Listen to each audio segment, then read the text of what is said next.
ನಮಸ್ಕಾರ ವೀಕ್ಷಕರೇ, welcome back to my channel super healthy corner. ಹೇಗಿದ್ದೀರಾ? ನಾನಿವತ್ತು ಮಂಗಳೂರು ಶೈಲಿಯಲ್ಲಿ ಮದಿಮಲ್ ಮೀನನ್ನು ಯಾವ ರೀತಿಯಲ್ಲಿ ಸಾರು ಮಾಡೋದಂತ ಹೇಳಿಕೊಡ್ತಾ ಇದ್ದೇನೆ. ಇಲ್ಲಿ ನಾನು ಅರ್ಧ ಕೆಜಿಯಷ್ಟು ಮದಿಮಲ್ ಮೀನನ್ನು ತೆಗೆದುಕೊಂಡಿದ್ದೇನೆ. ಇಲ್ಲಿ ಸಾರು ಮಾಡಲಿಕ್ಕೆ ನಾನು 3 ಬ್ಯಾಡಗಿ ಮೆಣಸು ತಗೊಂಡಿದ್ದೇನೆ, 1 ಎಸಳು ಬೆಳ್ಳುಳ್ಳಿಯನ್ನು ತಗೊಂಡಿದ್ದೇನೆ, 1/4 ಚಮಚದಷ್ಟು ಸಾಸಿವೆ ಹಾಗೂ 4-5 ಕರಿಮೆಣಸನ್ನು ತಗೊಂಡಿದ್ದೇನೆ. ಈ ಮೆಣಸು ಏನಿದೆ, ಬ್ಯಾಡಗಿ ಮೆಣಸು ತುಂಬ ಖಾರ ಇದೆ, ಅದಕ್ಕೆ ನಾನು 3 ತಗೊಂಡಿದ್ದೇನೆ. ನೀವು ಖಾರ ಜಾಸ್ತಿ ತಿನ್ನೋದಾದರೆ ಹೆಚ್ಚಿಗೆ ಮೆಣಸು ಹಾಕ್ಬೋದು. ಇಲ್ಲಿ 1 ಚಮಚದಷ್ಟು ನಾನು ಜೀರಿಗೆ ತಗೊಂಡಿದ್ದೇನೆ, 2 ಚಮಚ ಕೊತ್ತಂಬರಿ ಬೀಜ, ಹಾಗೆ ಈ 2 ಎಸಳು ಹುಳಿಯನ್ನು ತಗೊಂಡಿದ್ದೇನೆ. ಇದು ಮಂಗಳೂರು ಕಡೆಯಲ್ಲಿ ಆಗುವಂಥ ಹುಳಿ, ನಿಮಗೆ ಹುಣಸೆ ಹುಳಿಯನ್ನು ಸಹ ಹಾಕ್ಕೊಳ್ಬೋದು. ಇದು ಮರದಲ್ಲಿ ಆಗುವ ಹುಳಿಯನ್ನು ನಾನು ತಗೊಂಡಿದ್ದೇನೆ. ಹಾಗೆ 1 ಈರುಳ್ಳಿ ಮತ್ತು ಅರ್ಧ ತೆಂಗಿನಕಾಯಿ ತುರಿ ಮತ್ತು 1 ಚಮಚ ಅರಶಿನ ಹುಡಿಯನ್ನು ನಾನು ತಗೊಂಡಿದ್ದೇನೆ. ಈಗ ಮಸಾಲವನ್ನು ರುಬ್ಬಿ ನಾನು ಮಿಕ್ಸಿ ತೊಳೆದ ನೀರನ್ನೇ ಅದಕ್ಕೆ ಹಾಕಿದ್ದೇನೆ. ಇದರಲ್ಲಿ ಈಗ ಅರ್ಧ ಈರುಳ್ಳಿಯನ್ನು ಕಟ್ ಮಾಡಿ ಹಾಕಿದ್ದೇನೆ, ಹಾಗೆ 1 ತುಂಡು ಶುಂಠಿಯನ್ನು ಹಾಕಿದ್ದೇನೆ. ಶುಂಠಿ ಅನ್ನೋದು ಒಳ್ಳೆ ಘಮ ಕೊಡ್ತದೆ.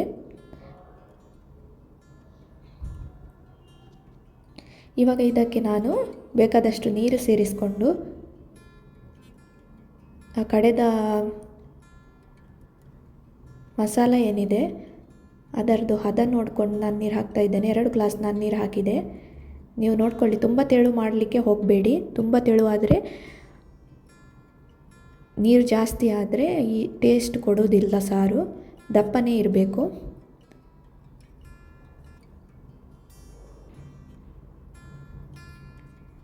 ಈ ಶುಂಠಿ ಮತ್ತು ಈರುಳ್ಳಿ ಏನಿದೆ ಚೆನ್ನಾಗಿ ಇದರಲ್ಲಿ ಬೇಯಬೇಕು.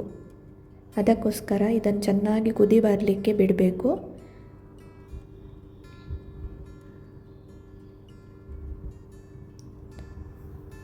ಇವಾಗ 1 ಚಮಚ ನಾನು ಉಪ್ಪನ್ನು ಸೇರಿಸಿದೆ.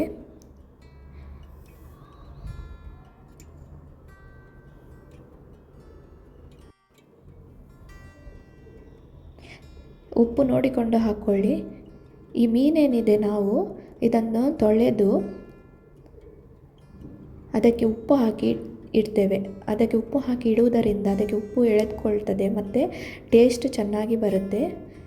ಅದಕ್ಕೋಸ್ಕರ ಮೀನನ್ನು ಯಾವಾಗಲೂ ಕಟ್ ಮಾಡಿ ಅದನ್ನು ಉಪ್ಪು ಹಾಕಿ ಸ್ವಲ್ಪ ಹೊತ್ತು ಅರ್ಧ ಗಂಟೆಗಳ ಕಾಲ ಬಿಟ್ಟುಬಿಡಿ.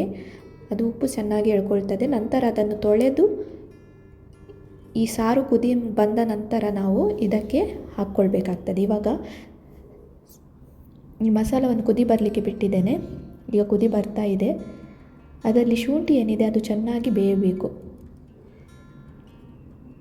ಒಳ್ಳೆ ಕುದಿ ಬರಬೇಕು ಇದು. ಇವಾಗ ಇದು ಕುದಿ ಬಂದಿದೆ. ನಾನು ತೊಳೆದಿಟ್ಟಂತಹ ಉಪ್ಪು ಹಾಕಿ ಇಟ್ಟಿದ್ದೆ. ಇವಾಗ ಇದನ್ನು ಮತ್ತೊಮ್ಮೆ ತೊಳೆದಿದ್ದೇನೆ. ಇದನ್ನು ಇವಾಗ ಈ ಮಸಾಲಕ್ಕೆ ಸೇರಿಸ್ಕೊಳ್ತಾ ಇದ್ದೇನೆ.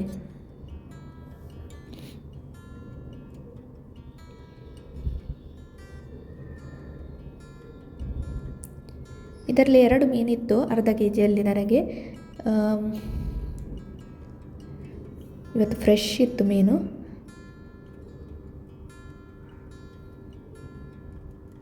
ಮತ್ತು ನೀವು ಈ ಮೀನನ್ನೇನಿದೆ ಉಪ್ಪು ಹಾಕಿ ಇಡುವುದರಿಂದ ಅದು ಸಾರಿಗೆ ಹಾಕಿದ ತಕ್ಷಣ ಬಿಡಿ ಬಿಡಿಯಾಗಿ ಬರಲ್ಲ, ಗಟ್ಟಿಯಾಗಿಯೇ ಇರುತ್ತೆ.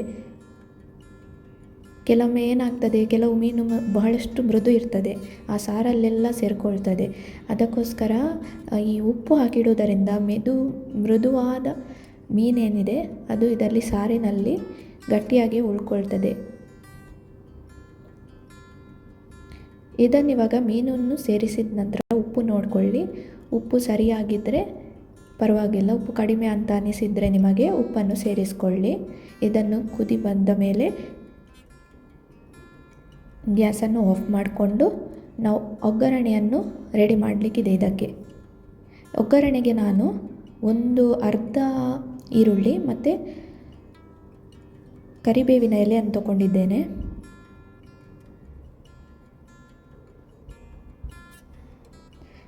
ಇವಾಗ ನನ್ನ ಸಾರು ರೆಡಿಯಾಗಿದೆ. ಈಗ ನಾನು ಒಗ್ಗರಣೆಯನ್ನು ರೆಡಿ ಮಾಡ್ಕೊಳ್ತಾ ಇದ್ದೇನೆ. ಸಾರು ತುಂಬಾ ಘಮ ಬರ್ತಾ ಇದೆ. ಇವತ್ತು ಫ್ರೆಶ್ ಇತ್ತು ಮೀನು. ಈ ಮದಿಮಲ್ ಮೀನಿದೆ ಸುಲ್ತಾನ್ ಇಬ್ರಾಹಿಂ, ಫ್ರೆಶ್ ಇದ್ದರೆ ತುಂಬಾ ಚೆನ್ನಾಗಿ ಆಗುತ್ತೆ ಇದರದ್ದು ಸಾರು. ನೀವು ಏಡಿ ಸಾರು ಮಾಡಿದ್ದು ನೋಡಿರ್ಬೋದು. ಏಡಿ ಸಾರು ಏನಿದೆ ಅದರದ್ದು ಟೇಸ್ಟ್ ಹೇಗಿರ್ತದೆ ಅದೇ ಟೇಸ್ಟಲ್ಲಿ ಈ ಸಾರು ಸಹ ಬರ್ತದೆ ನಿಮಗೆ. ಮೀನು ಮಾತ್ರ ಫ್ರೆಶ್ ಇರಬೇಕು. ಇವಾಗ 2 ಚಮಚದಷ್ಟು ನಾನು ತುಪ್ಪ ಸೇರಿಸ್ಕೊಂಡಿದ್ದೇನೆ. ನಿಮಗೆ ತುಪ್ಪ ಕಡಿಮೆ ಬೇಕಾದರೆ ತೆಂಗಿನ ಎಣ್ಣೆಯನ್ನು ಸೇರಿಸ್ಕೊಳ್ಬೋದು. ಇದನ್ನು ಇವಾಗ ನಾನು ಬಿಸಿಯಾಗಲಿಕ್ಕೆ ಇಡ್ತೇನೆ.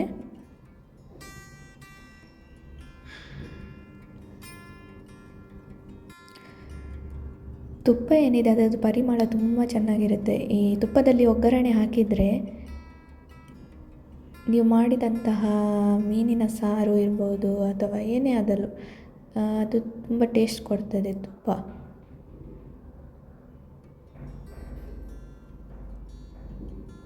ಇವಾಗ ತುಪ್ಪ ಬಿಸಿಯಾಗಿದೆ. ನಾನು ಕರಿಬೇವಿನ ಎಲೆಯನ್ನು ಅದಕ್ಕೆ ಹಾಕ್ತಾ ಇದ್ದೇನೆ.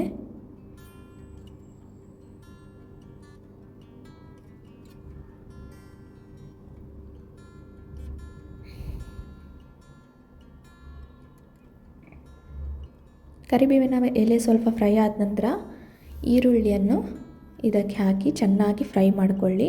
ಈರುಳ್ಳಿ ಏನಿದೆ ಅದು ಸರಿಯಾಗಿ ಫ್ರೈ ಆಗಬೇಕು, ಹಸಿ ಇರಬಾರ್ದು ಅದರಲ್ಲಿ. ಅದು ಫುಲ್ ಕಂದು ಬಣ್ಣಕ್ಕೆ ಬರಬೇಕು, ಫುಲ್ ಫ್ರೈ ಆಗಬೇಕದು.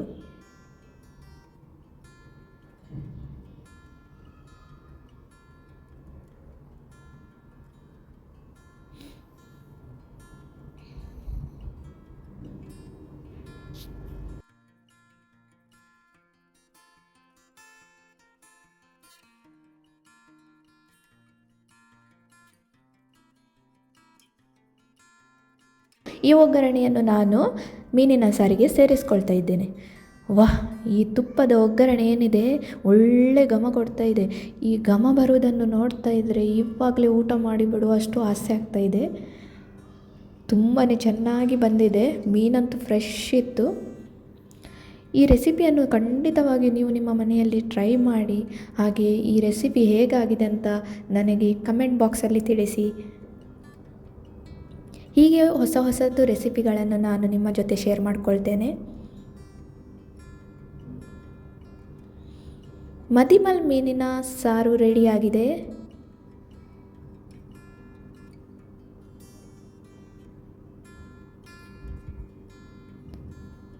ಈ ರೆಸಿಪಿಯನ್ನು ಲೈಕ್ ಮಾಡಿ, ಶೇರ್ ಮಾಡಿ, ನಿಮ್ಮ ಫ್ರೆಂಡ್ಸ್ನವರಿಗೂ ಈ ರೆಸಿಪಿಯನ್ನು ಶೇರ್ ಮಾಡಿ. ನನ್ನ ಚಾನೆಲ್ನ ಸಬ್ಸ್ಕ್ರೈಬ್ ಮಾಡಿ. Thank you for watching.